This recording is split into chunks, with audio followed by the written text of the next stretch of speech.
Bismillahirrahmanirrahim. Rabbi shrah li sadri wa yassir li amri wahlul 'uqdatam min lisani yafqahu qawli.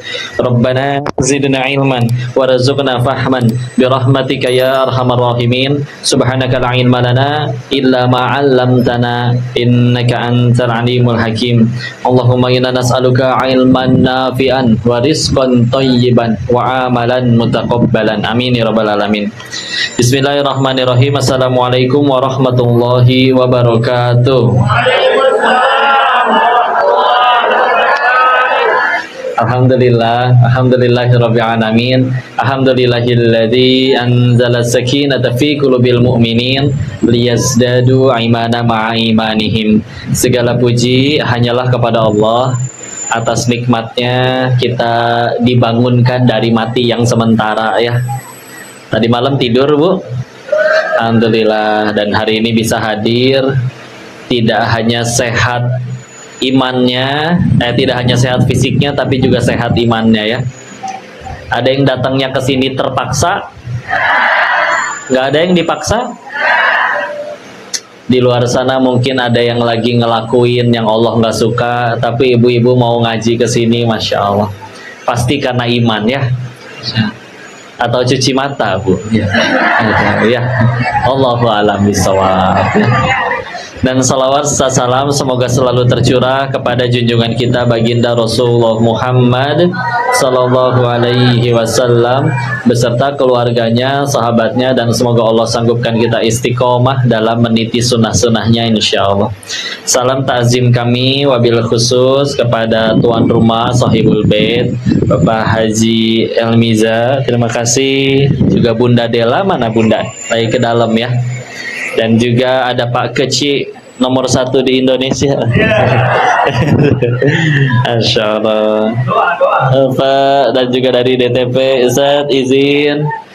Dan bunda-bunda, guru-guru kita, Ustazah yang dimuliakan Allah, izin saya tidak bisa menyebutkan namanya satu persatu karena yang penting dimuliakan Allah ya, bukan disebut si Koko ya. Masya Allah. Dan senang sekali bisa silaturahim ke sini ngaji bareng. Mudah-mudahan pertemuan ini jadi manfaat, jadi kebaikan. Kita hari ini ngebahas apa judulnya? Menggapai kasih sayang Allah. Ini sebetulnya siapapun hambanya Allah, ya semuanya disayang. Ya. Apa buktinya kok? Bukti paling mudahnya, ya gini, kita masih hidup Bu. Kalau Allah memang udah benci sama kita, mudah nggak bagi Allah menghukum kita, mematikan kita kapan saja? Mudah? Mudah. Dan jujur, sejauh ini hidup jujur, kira-kira pernah nggak ngelakuin hal yang Allah nggak suka? Pernah? Pernah. Lebih dari sekali nggak kira-kira? Tapi alhamdulillah ya, masih hidup aja. Ya, bener kan? Karena kabar baiknya begini, Allah itu nggak pernah benci pendosa. Allah cuman benci dosa. Allah nggak pernah benci orangnya. Allah cuman benci perbuatannya. Perbuatan kan bisa berubah, betul? Segalak-galaknya singa aja, kalau ke anaknya masih sayang, masih dikasih makan. Bahkan gak sedikit orang yang berbuat kejahatan untuk orang yang dia sayang. Mencuri supaya bisa beli susu anaknya. Jadi kita tuh bukan iblis yang murni sepenuhnya jahat, enggak. Walaupun juga tentu belum sebaik malaikat yang seluruhnya baik tanpa dosa. Ya. Tapi toh alhamdulillahnya Tuhan kitanya maha baik ya. Salah satu ayat yang paling menenteramkan jiwa waktu pulang dari Thailand dalam kondisi bawa dosa segitu banyak ya, adalah di Quran surat ke-35, surat Fatir ayat 45, ayat terakhir pas di pojok kiri atas ya sebelum Yasin. A'udzu billahi minasyaitonir rajim. Bismillahirrahmanirrahim. Walau yu'akhidullahu an-nas bima kasabu ma taraka 'ala dhahriha min dabbah walakin yu'akhiruhum ila ajalim musamma. Apa artinya kok? Sederhananya seperti ini ya. Kata Allah, kalau manusia itu setiap berbuat dosa kontan hukumannya dibalas detik itu juga, apa kata Allah? Tidak tersisa makhluk bergerak yang bernyawa di muka bumi ini. Nggak ada sisanya. Berarti artinya apa? Berarti nggak ada yang luput dari dosa. Dua, ternyata dosa sekecil apapun layak kita itu dimatikan. Tadi gitu kan? Kalau sekiranya kontan, ya udah habis. Tapi pertanyaannya, kenapa masih ramai begini? Allahnya menjawab sendiri, walakin akan tetapi yuakhiruhum, Allah akhirkan untuk mereka ila ajalim musamma, sampai waktu yang ditentukan. Berarti ngelihatnya boleh dua sudut pandang. Satu, kalau ke diri sendiri, mungkin ada hari di mana ya Allah, saya tuh sadar ya Allah pernah berbuat salah dan pengen jadi baik tuh pengen ya, tapi diampunin nggak ya? Layakkah diri ini diampuni? Hati-hati. Kalau ada was-was seperti itu was-was syaitan. Nah, bukan ngerasa rendah diri, bukan. Karena jawabannya tegas. Kalau memang Allah udah nggak suka sama kitanya, udah dimatiin dari dulu. Pertanyaannya kenapa udah maksiat berapa kali masih hidup terus? Karena tadi berarti Allah masih menunggu tobat kita. Ya. Mudah gak bagi Allah sekali lagi menghukum kita kapan saja? Ya, lagi maksiat tahu-tahu petir menyambar, mudah bagi Allah. Ya. Tapi seperti itu. Jadi kalau misalnya ada perasaan, diampunin gak ya? Kepalang basah ada, nyemplung aja sekalian. Atau kadang ada yang was-was, munafik kamu Denis, ntar juga maksiat lagi, buat apa bolak-balik? Hati-hati, itu semua was-was syaitan. Dan Allah sebetulnya sudah mengingatkan, inna kaida syaitona kana do'ifa. Sesungguhnya tipu daya syaitan itu lemah. Lemah. Kapan jadi kuat? Kalau kita dengerin, kalau kita ladenin. Kalau kita merasa seperti tadi, udah jangan tobat, percuma, ntar juga maksiat lagi, ya. Terus kita pengen tetap tobat, nggak mau, pengen tetap tobat, nggak peduli mau ada was-was apapun, ya.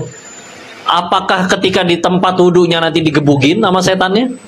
Lagi sholat ditendang gitu, dijewer, dicekek, dijambak, dicubit ginjalnya, disliding? Enggak ya. Nggak bisa. Syaitan itu kalau di rumah kita nyalain Al-Quran 24 jam, murotal, itu dia nggak betah. Tapi meskipun nggak betah, itu setan matiin tombolnya, ya nggak bisa. Horor juga Bu kalau bisa mati sendiri ya.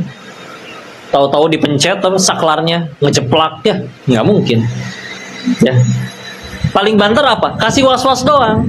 Bosen ya Al-Quran terus. Ganti dong yang lain. Kalau kita nggak mau gimana? Apa dibanting gitu? Murotal MP3-nya? Enggak bisa apa-apa. Nggak bisa apa-apa. Lemah tipu daya setan. Baru jadi berat kalau kita ladenin. Contoh. Ini udah pada nikah berarti ya? Ada yang jomblo? Tenang ya, saya nanya kayak gitu bukan pengen nafkahin ya, bukan. Cuman nanya aja ya. Ya. Misal ya. Seorang istri kesel sama suaminya, pergi reunian teman sekolah ketemu mantan, udah ngaco lah gitu mah ya. Udah gitu, kalau alumni kan suka ada grupnya ya, jadi dapat aja nomornya si ibu, tengah malam ada SMS misterius gitu, tapi santun, assalamualaikum ukhti, ya kebaca ya. Lalu udah gitu, kapan baru jadi masalah? Kalau dibales. Kalau dari awal udah nggak dibales sudah. Ya. Kalau malah dibales, diingetin ya, jangan lupa tahajud ya. Dibales lagi sama si ibu. Iya bang, nih aku juga lagi ruku loh. Ya. Nah itu masalah ya. Jangan ya. Udah beres ngobrol, nanti kan pasti penasaran ya.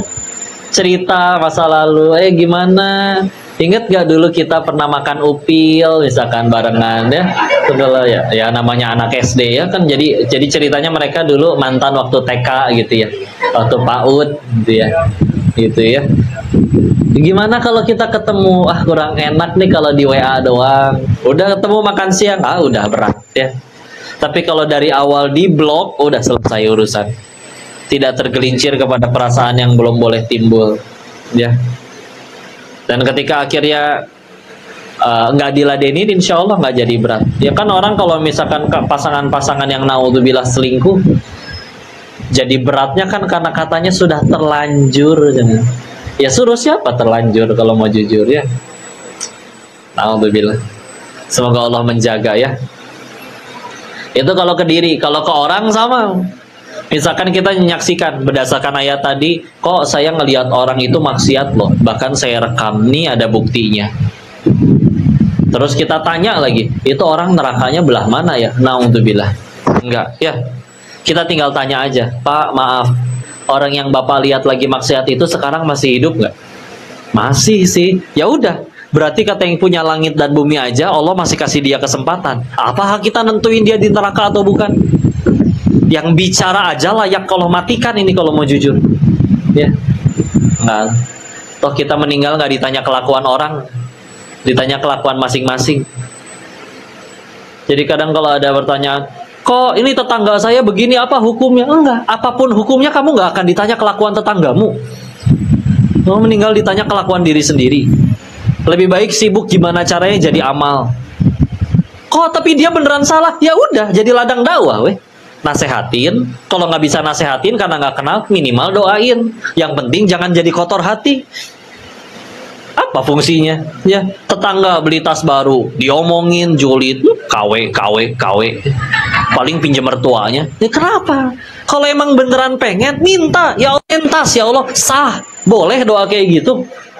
Ya Allah, itu tas tetangga bagus, saya juga pengen, ya Allah, boleh. Tapi jangan kotor hati. Allah KW. Kenapa emang KW? Dayakan para pedagang KW itu. Kalau nggak ada yang beli KW, kasihan mereka nggak makan. Ya, tenang aja. Nggak. Lagian syarat masuk surga nggak harus pakai tas ori. Apa di depan gerbang surga cekin gitu? Ini asli kan ini tas? Enggak ya, nggak bawa apa-apa. Tenang aja. Ya, hati-hati ya. Boleh minta, ya Allah pengen tas, walaupun banyak doa yang lebih baik ya.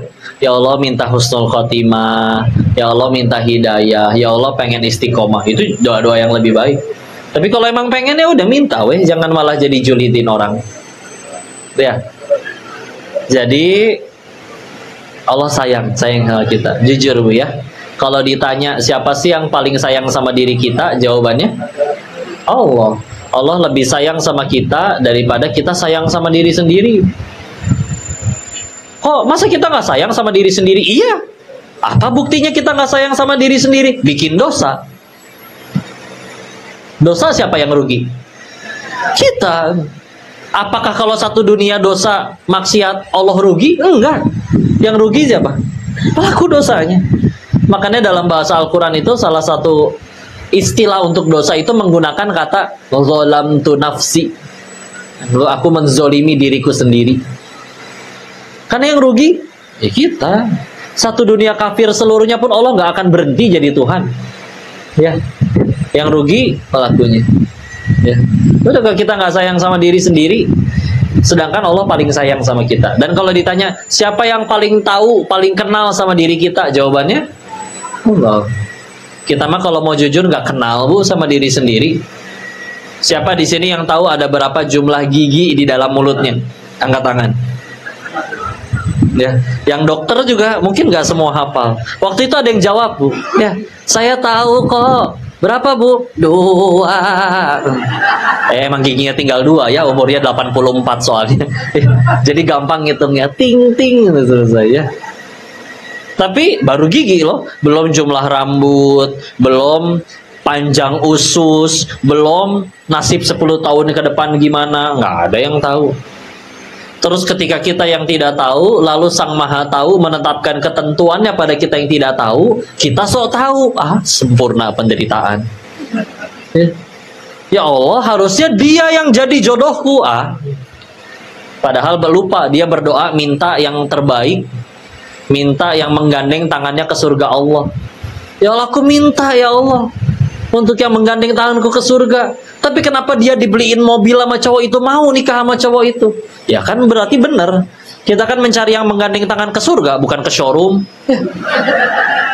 Ya udah, berarti dijauhkan dari yang kurang tepat. Nggak rugi ya. Jadi Allah sayang. Saya tanya kayak gini ya, tolong ibu renungkan atau bayangkan, dicatat juga boleh. Apa saja hal yang membuat ibu bahagia? Boleh. Terserah lu. Ayo, mau kembali muda boleh, atau nanti mengulangi masa lalu ternyata dilamar sama Song Joong Ki, atau 7 personil BTS mualaf semua, siapalah ya, didatangi pria putih tinggi langsing seperti Bihun berarti ya. Bihun kan juga gitu ya. Ya apa nih? Saya sambil minum ya. Boleh nggak minum, Bu? Boleh ya. Ini nggak apa-apa diminum. Nggak bayar kan? Dulu susah bukanya. Oh, udah bisa. Kantongin lah, jangan nyampah.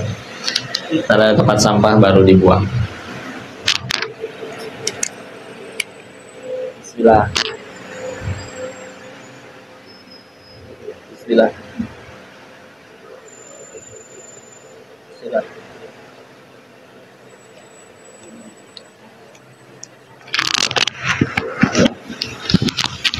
Bu, udah sarapan belum? Udah ya. Ada yang belum? Ada? Kasihan ya. Tenang Bu, saya bukan pengen nafkahin Bu, tenang aja. Udah Bu, udah dibayangin apa aja? Boleh Bu ya, pengen punya mobil, pengen punya apa? Ibu pengen centang biru, boleh ya. Ngerti nggak centang biru? Ya. Saya jawab jujur ya. Siapa yang diantara daftar keinginan tadi yang membuat bahagia? Siapa yang meletakkan surganya Allah? Angkat tangan. Alhamdulillah. Yang lain belum angkat tangan. Kan nggak mungkin kalau dibilang nggak mau ke surga ya, pasti pengen ya. Tapi mungkin Wallahualam, mudah-mudahan nanti suatu ketika jadi prioritas pertama. Karena kalau Allahnya nanya misalkan kayak gini Bu, hai Fulan, atau misalkan ke saya lah ya, hei Denis, pilih seluruh keinginanmu dikabul tanpa kecuali, cuman satu yang tidak akan aku berikan, kata Allah.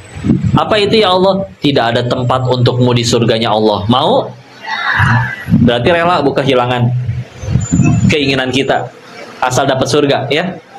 Pertanyaan yang kedua diganti, dibalik. Seluruh yang kamu inginkan seumur hidup nggak ada yang dikabul. Pokoknya seumur hidup sedih. Tapi Allah cuma janji satu aja, disediakan tempat terbaik untukmu di surganya Allah. Mau? Berarti rela Bu ya. Insya Allah. Berarti kan aslinya dari survei sederhana ini kita meyakini bahwa oh ternyata yang paling kita inginkan dalam hidup itu aslinya adalah surganya Allah. Betul? Buktinya tadi survei tadi jawabannya serempak, sepakat ya. Maka ketahuilah Bu, Allah lah yang paling akan melakukan berbagai macam cara, berusaha dalam tanda kutip ya, karena segalanya mudah bagi Allah. Tapi Allah lah yang akan ngelakuin berbagai cara agar gimana caranya kita nyampe surga Bu. Meskipun kadang cara yang Allah ambil mungkin gak sesuai dengan keinginan kita. Pengennya punya anak yang nurut, tapi ada mungkin sebagian yang membangkang. Pengennya punya suami yang jujur, tapi tidak siap jika suami berkata yang sejujurnya. Ya, ya. Benar gak? Ibu pengen punya suami yang jujur? Pengen. Pertanyaan selanjutnya, ibu siap kalau suami ibu berkata yang sejujurnya? Tahu-tahu mah aku mau ngatain sesuatu, pulang-pulang bawa anak aja satu. Enggak, bukan ini mah anak tetangga ya. Taunya maksudnya suka meper upil gitu ya. Ya wallahu alam lah ya. Jadi seperti itu ya. Bahwa Allah yang paling berusaha bu, asli. Karena tadi faktanya yang paling sayang kepada kita adalah Allah, dan paling tahu kepada kita adalah Allah. Dan Allah yang bikin, Allah yang nyiptain. Sehingga renungkan kisah di dalam Al-Quran ini ya. Kalau malam Jumat atau hari Jumat kita disunahkan baca surat Al-Kahfi. Di Al-Kahfi kan banyak kisahnya bu ya. Salah satu yang kisah luar biasa itu ayat 60 sampai 82. Ayat berapa? 60 sampai 82. Ini menceritakan Nabi Musa alaihissalam bertemu sama gurunya. Siapa? Nabi Khidir ya. Khidir alaihissalam. Kayak gimana kok ceritanya? Nabi Musa itu ngikutin Nabi Khidir, terus Nabi Khidirnya melakukan 3 hal, tiga-tiganya diprotes. Pertama, pengen nyebrang perairan, perahunya malah dibolongin. Yang kedua, ada anak kecil dibunuh. Yang ketiga, mereka minta dijamu di suatu kota, nggak ada yang mau jamu. Ketika pengen ninggalin kotanya, mereka ngelihat rumah anak yatim mau roboh, malah mereka bangun ulang. Kata Nabi Musa, yang tetangganya aja nggak peduli, kita juga nggak dikasih apa-apa, dengan kebaikanmu ini kamu layak nih dikasih sesuatu. Maka akhirnya itu adalah perpisahan mereka ya. Di akhirnya kan dikasih tahu kan alasannya, saya pengen fokus ke yang nomor 2. Ketika Nabi Khidirnya, gurunya Nabi Musa, ngebunuh anak kecil tanpa dosa. Nanya dong, kenapa dibunuh anak tanpa dosa ini? Di akhir perjalanan kan baru dikasih tahu, ini kehendak Tuhanmu. Karena Allah mengetahui nanti anak ini akan murtad dan mengajak sekeluarganya murtad. Kita bayangin 2 skenario ini bu ya. Anggaplah si anak tidak terbunuh, dan dia misalkan tumbuh besar, kaya, rupawan, tampan, punya kuasa, punya jabatan, viral, populer, dan ibu selalu dibeliin iPhone 15 Pro Max setiap hari 1 ya. Buat apa juga ya? Ya. Terus ibu nggak pernah cekcok seumur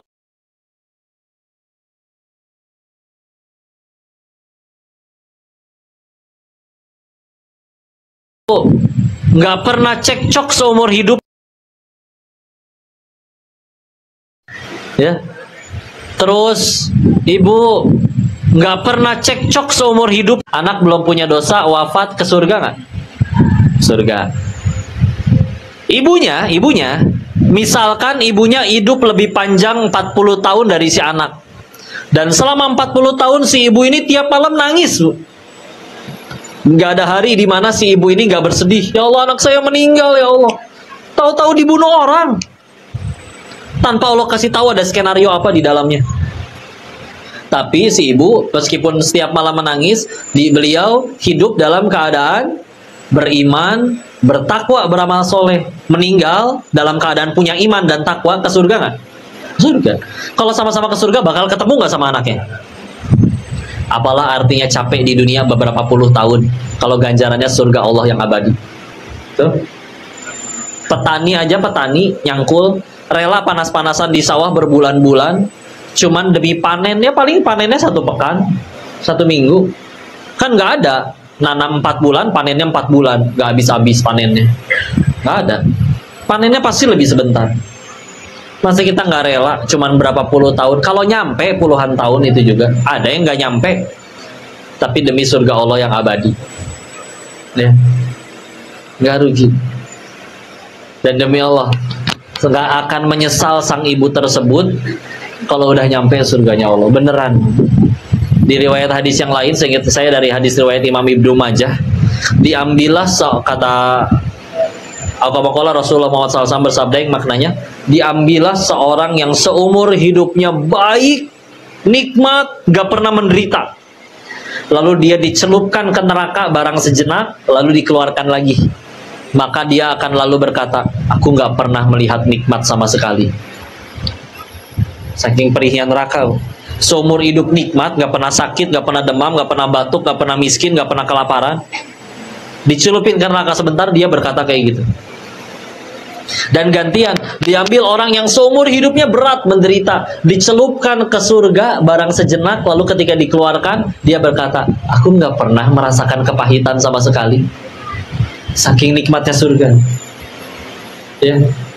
Maka bicara tentang surga itu, kalau kita ngebayangin surga, Bu ya, silakan Ibu bayangkan hal terenak apapun di surga, maka demi Allah itu bukan surga. Karena surga pasti lebih enak dari bayangan kita. Gak bisa diukur pakai akal, Bu, surga. Kalau surga bisa diukur pakai akal kita, berarti belum surga. Meskipun ada gambaran tentang surga di dalam Al-Quran, tapi pasti beda dengan bayangan kita. Pasti lebih indah di sana. Ya, rugi. Ya. Kemarin tadi pagi banget baru ngelihat videonya Arie Untung tentang gara-gara kejadian di ini Palestina sekarang. Iya, mereka terluka, syahid, husnul khotimah, surga untuk mereka.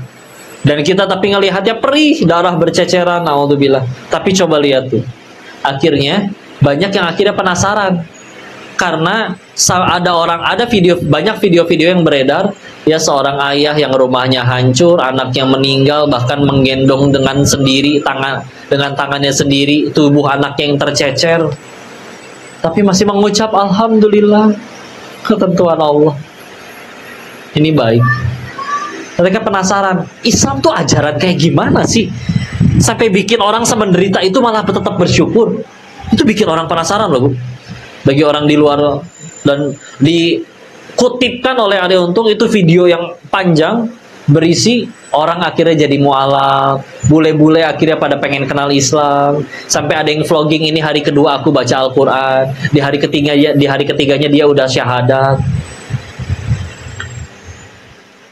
Segitu baru baca Al-Fatihah sama Al-Baqarah, belum sampai habis. Nggak paham ya. Sehingga lihat.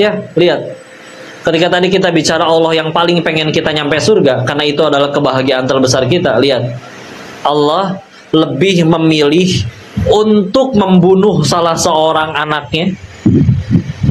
Allah lebih memilih untuk menyuruh salah seorang nabinya untuk membunuh anak kecil tanpa dosa. Yang penting ini sekeluarga ke surga. Ngelakuin berbagai cara kan? Coba lihat. Meskipun itu mungkin akan membuat sedih si ibu, tapi lihat, karena Allah tahu yang paling kamu inginkan, wahai hamba, kebahagiaan paling utamamu adalah surga, Allah yang akan lakuin berbagai macam cara. Gimana caranya kita bisa nyampe surga? Meskipun itu kadang mungkin dengan cara seperti si ibu tadi, anaknya harus mati. Ya. Tapi lihat, kalau kita sekarang berarti dalam hidup kok ada masalah yang gak beres-beres, punten, permisi, bisa jadi gara-gara itu ibu lebih terjamin surganya. Ya. Kok suami saya selingkuh, ditemenin dari nol, giliran udah sukses dia nikahin wanita seumuran anak kami kok. Wah, udah kayak film azab Indosiar lah itu mah ya.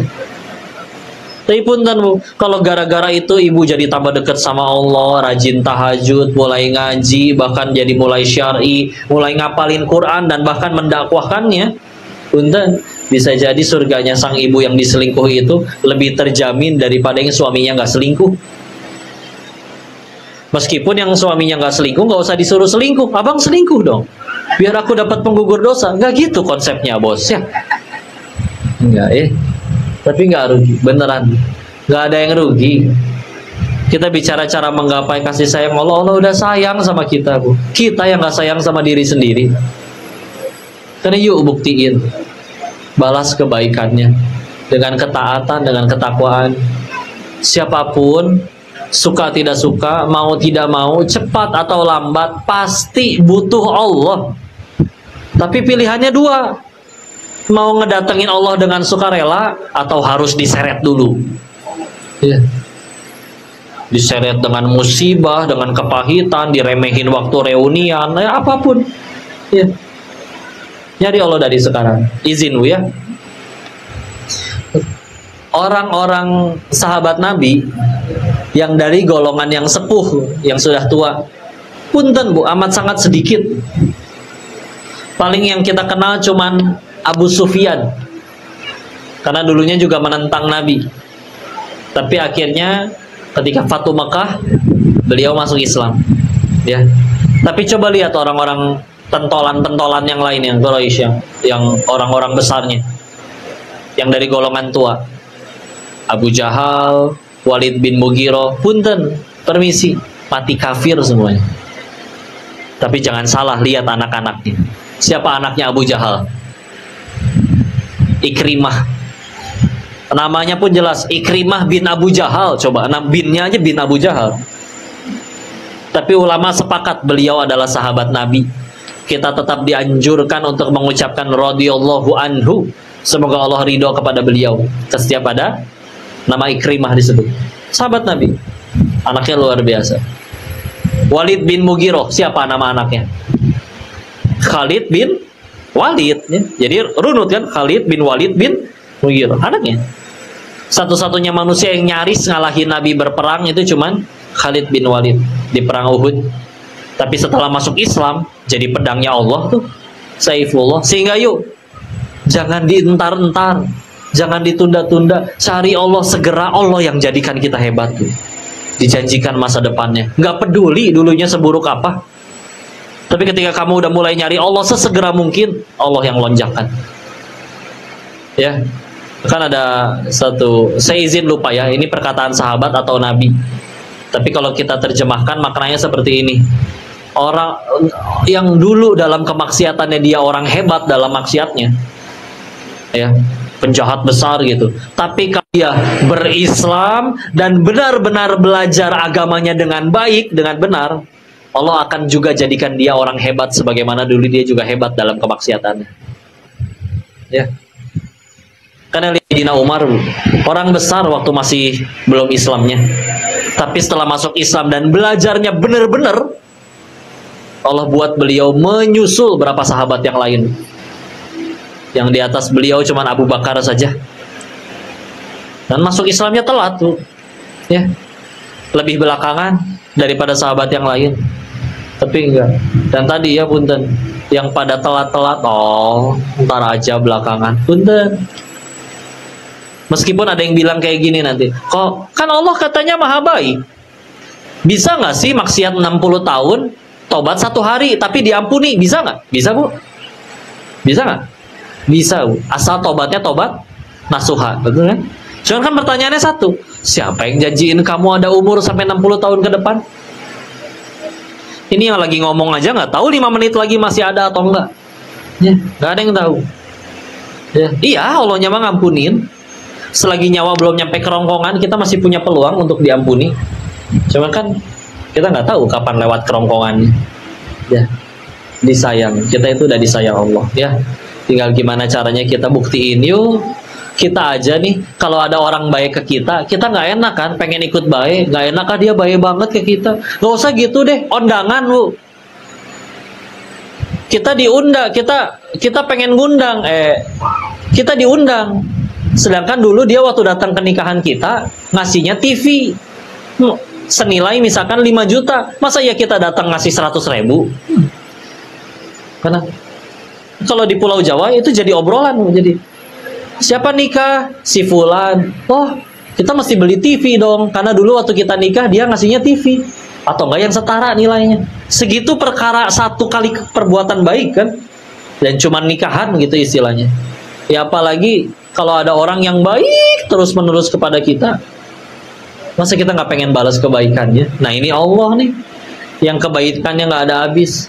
Ada seorang ulama salaf pernah berkata, beliau bilang kayak gini, ketika ditanya, siapa sih Allah itu bagi kamu? Beliau menjawab seperti ini, Allah adalah yang tetap memasukkan udara ke dalam ruanganku, padahal di dalamnya aku sedang bermaksiat mengkhianatinya.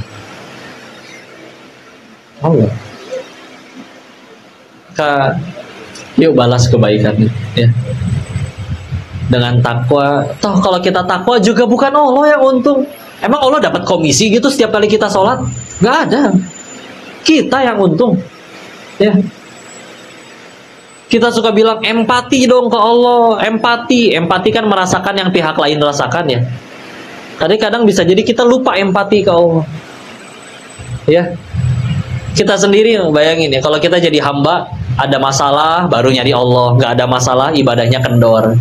Kan ibarat kita punya teman, kita yang kasih dia tempat tinggal, makan, minum, uang jajan, Tapi giliran bahagia, dia kumpul sama grup yang sono. Giliran ada masalah, baru nyari kita. Ibu, apa? Udah judes duluan ya. Atau enggak baru juga datang udah. Si itu tuh datang, nunjuknya juga udah nggak pakai tangan, pakai bibir. Gitu ya. Dan jiwa julid kita bergejolak, betul? Julid. Ada apa datang? Biasa mainnya sama yang ono. Sekarang kok tiba-tiba kesini? Pasti ada butuhnya. Tolongin jangan ya, gitu kan? Julid kan, ya, nyebelin ya. Enggak, bayangin kalau Allah gituin kita jauh, ya. Tiba-tiba kita lagi maksiat sama yang itu, ada masalah baru nyari Allah, ada suara dari langit, baru gini aja datang. Kemarin kemana aja? Coba, enggak kan? Allah mah nggak dendam, nggak benci, nggak naudzubillah. Lihat ya, pernah mikirin nggak bahwa ini kita napas ya? Ibu dari tadi kan napas ya? Apa ibu dari tadi ada yang lagi nahan napas 2 jam? Nggak ada ya? Ibu lagi napas kan ya? Dari lahir ibu napas, Bu? Ya kan? Nggak pernah berhenti gitu 10 menit aja. Nah, benar ya, mati. Ya, sampai kata Fajar Set Boy, kalau pengen bikin keluarga kumpul gampang katanya. Tahan napas aja 1 jam katanya. Nanti keluarga pasti ngumpul. Karena mati ibu nahan napas 1 jam ya. Balik lagi ya. Nih Bu, saya ingat banget kelas 3 SD pelajaran IPA. Disebutkan bahwa oksigen di muka bumi itu cuma 20 atau 21%. Sisanya nitrogen 78 atau 79%. 1%-nya adalah kandungan gas lain, hidrogen dan kawan-kawan. Pertanyaannya, ini kan kita menghirup napas nih, macam-macam tuh. Ada bau kelek tetangga sebelah, ada bau kaki kita sendiri, ya macam-macam gitu ya. Tapi gimana caranya ketika terendus masuk ke dalam paru-paru, itu tubuh ngerti yang diambil oksigen doang. Coba gimana caranya? Ya. Ternyata saya di SMA nemu buku biologi. Isinya kayak begini. Ternyata di dalam darah itu mengandung yang namanya hemoglobin. Yang secara kimia dia lebih mudah berikatan dengan O2, oksigen. Jadi kalau untuk berikatan kan harus sama bilangan oksidasinya ya. O2 kan minus 2. Nah, itu harus plus 2 ya. Makanya kayak hidrogen itu bilangan oksidasinya plus 1, oksigen minus 2. Makanya kalau pengen nyatu H-nya harus 2, H2O, nggak bisa HO doang. Ya. Jadi pelajaran kimia gini, Bu. Ya. Tapi gitu ya. Sehingga ketika udara itu masuk ke hidung, ke faring, ya, ke paru-paru, bronkus, bronkiolus, alveolus, lalu darah kan ngalir tuh. Akhirnya terjadilah pertemuan antara darah dengan udara yang masuk. Karena di dalam darah itu adanya hemoglobin dan dia lebih mudah dengan berikatan dengan oksigen. Jadi ketika ketemu di paru-paru, yang keambil sama si darah cuman oksigennya doang, lalu dialirkan ke seluruh tubuh. Baru ampasnya dibuang. Dan itu semua terjadi tanpa mikir, tanpa minta. Coba kalau bayangin kita mesti minta dulu. Ya Allah mau napas ya Allah, ngap ya, enggak. Bahkan sambil maksiat juga tetap berjalan, itu proses pernapasan. Enggak, Allah tahan aja misalkan 5 menit, repot tuh. Ya. Allah lupa gitu, diaturin napasnya bagi kita 5 menit tuh. Enggak mungkin ya. Maka Allah udah sayang ya. Bismillah ya, jangan sia-siakan cinta tersebut. Cukup segitu dulu. Saya sisain waktu, mungkin dari tim DT ada yang ingin disampaikan, atau ibu ada yang mau didiskusikan, atau ibu mungkin lebih pengen foto-foto daripada tanya jawab. Ya. Orang bilang kayak gini ya, ada 3 jenis manusia yang sulit dinasehati. 1, orang yang sedang marah, dendam, dengki. Wah, kalau lagi dendam, marah itu nggak bisa dinasehati. 2, orang yang sedang jatuh cinta. Wah, tai ayam rasa coklat katanya. Ya. Yang ketiga yang tidak bisa dinasehati adalah ibu-ibu yang ngajak selfie. Saya. Itu mau ditarik-tarik panitia juga sebelum beres nggak akan minggir ya. Bercandawi ya, mohon maaf. Itu mah ibu-ibu yang di luar, bukan yang di sini ya. Sini kan cuma pengen ngaji kan, nggak ada yang pengen foto. Pengen. Ketahuilah ya, yang diajak foto tidak bisa menyelamatkan siapapun ke surganya Allah. Nyelamatin dirinya sendiri aja nggak bisa. Ya, Masya Allah. Ya. Oh, ada orang yang keempat yang nggak bisa dinasehati. Katanya ada yang keempat. Siapa dia? Orang yang main judi slot. Nah, itu juga nggak bisa dikasih tahu. Ya. Mudah-mudahan kita nggak kenal ya. Dan anak, suami nggak ada yang kenal dengan gituan. Wallahu a'lam bishawab. Mungkin segitu dulu yang disampaikan. Mudah-mudahan ada manfaatnya. Wabillahi taufiq wal hidayah. Assalamualaikum warahmatullahi wabarakatuh.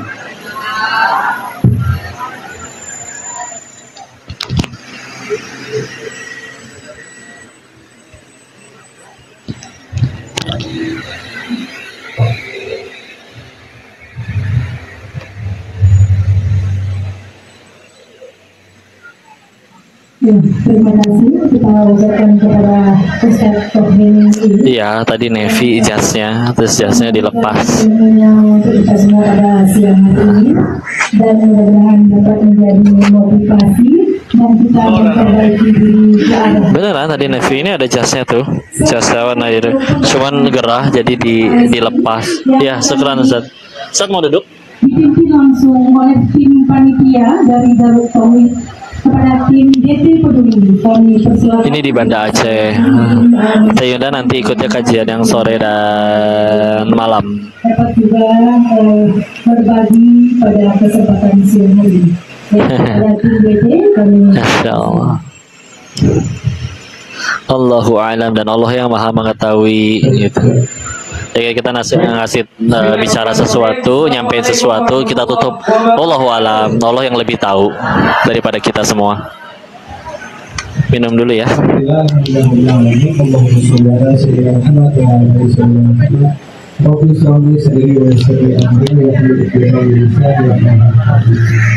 Insyaallah.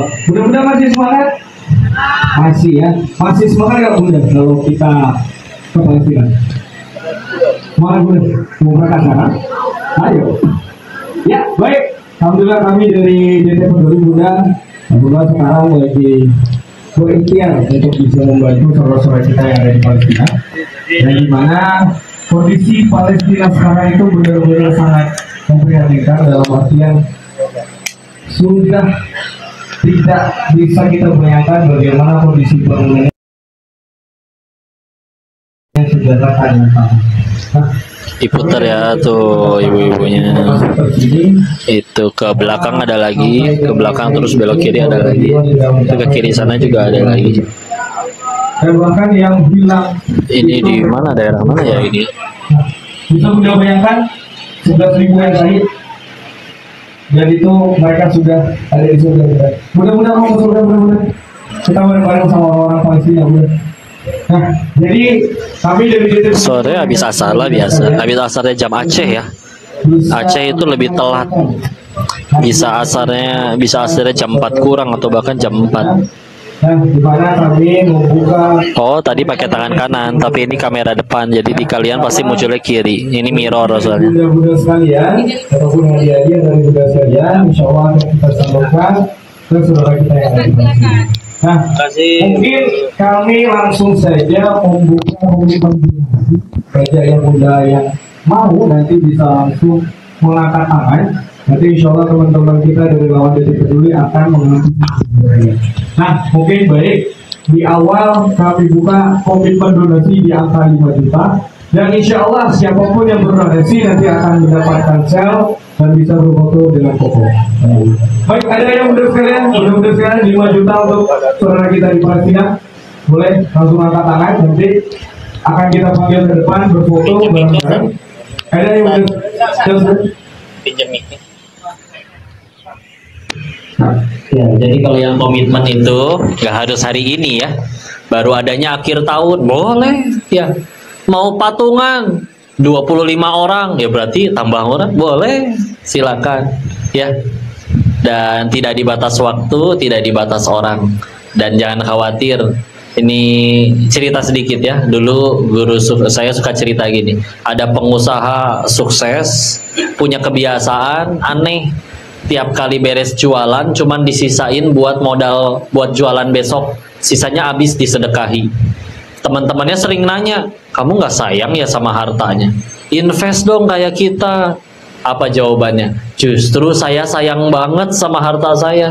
Makanya pengen saya bawa mati." Gimana cara bawa mati harta? Ditransfer ke rekening akhirat.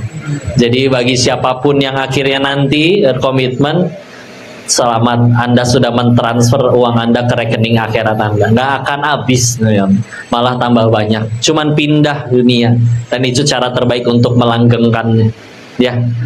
Jadi bahkan kalau di sini ada yang akhirnya setelah sedekah jatuh miskin, tolong datang ke Koko ya, bilang Koko ya, bilang aja cerita, nggak digantiin nggak ya. Tapi beneran, selamat, udah ngetransfer uangnya ke rekening akhirat, nggak akan sia-sia. Allah balas pasti ya dengan yang jauh lebih besar. Nah, silakan mau rembukan dulu sama temennya, mau patungan, mau nanti, mau tempo 5 juta itu boleh nggak setahun? Boleh, silakan ya. Dibagi 12 bulan, monggo, tafadhol ya, silakan. Silakan mudah-mudahan sekalian, insya Allah tidak harus diserahkan hari ini, nanti bisa sih mau itu 1 minggu, 2 minggu, 1 bulan atau tahun, insya Allah kita siap. Oh ya betul sekali. Baik, ada. Oke, kita tahu di sini ya kawan-kawan ya, jadi mudah-mudahan malu untuk angkat tangan, nanti boleh disikin aja. Iya, Senin di Pawon Setar, Bogor, jam 9-an lah ya. Sekarang boleh katakan. Ya, insya Allah.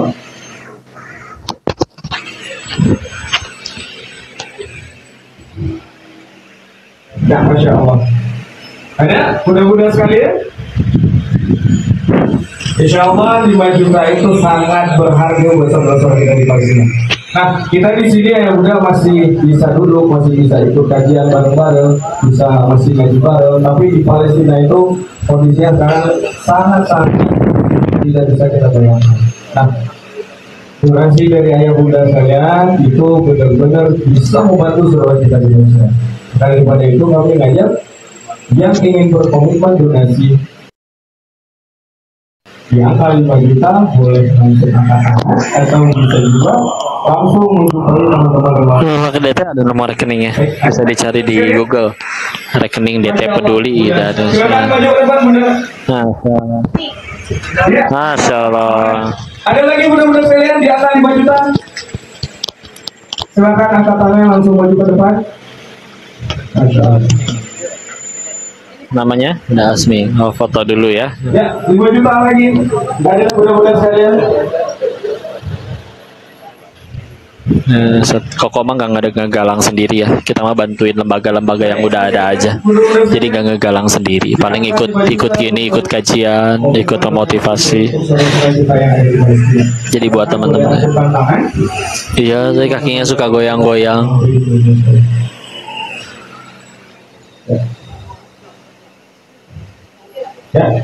Ya tuh. Nah kalau ini dengan lembaga Darut Tauhid punyanya Agim yang memang sudah bangun rumah sakit di sana.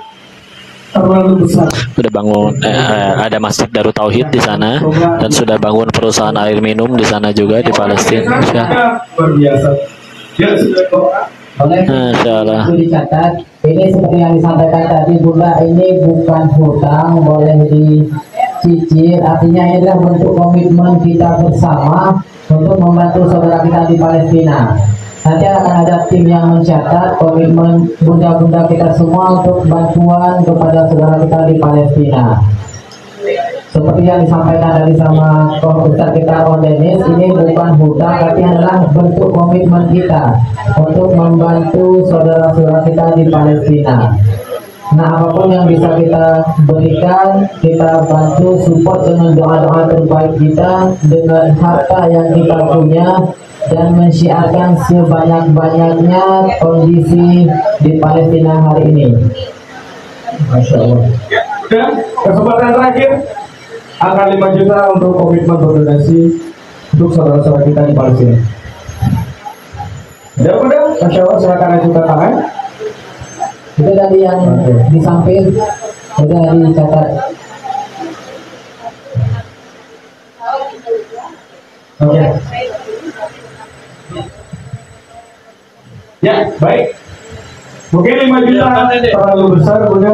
Tapi 5 juta itu sebenarnya kalau untuk sedekah tidak ada kata kecil atau besar ya. Seberapapun yang mudah-mudahan sekalian donasikan, insya Allah itu jadi amal jariah untuk saudara-saudara kita di masa. Dan intinya sedekah dari mudah sekalian, insya Allah itu Allah akan balas. Ya, baik Bunda. Mungkin kita coba lebih rendah sedikit dari angka 5 juta. Sekarang kita mau coba di angka 3 juta. Ini dari Bunda. Ya, Masya Allah, sekarang Bunda. Oke, ada selanjutnya Bunda di angka 3 juta untuk komitmen berdonasi untuk saudara-saudara kita di Palestina. Silakan boleh ajukan tangan. Masya Allah, silakan Bunda maju. Di Banda Aceh. Ini kasih aja kita berikan nanti coba kita foto bersama. Ya, Masya Allah, ada lagi Bunda di angka 3 juta. Bentar ya, ini dimatiin dulu. Abis ini nanti kita lanjut ngaji bareng lagi. Barakallah.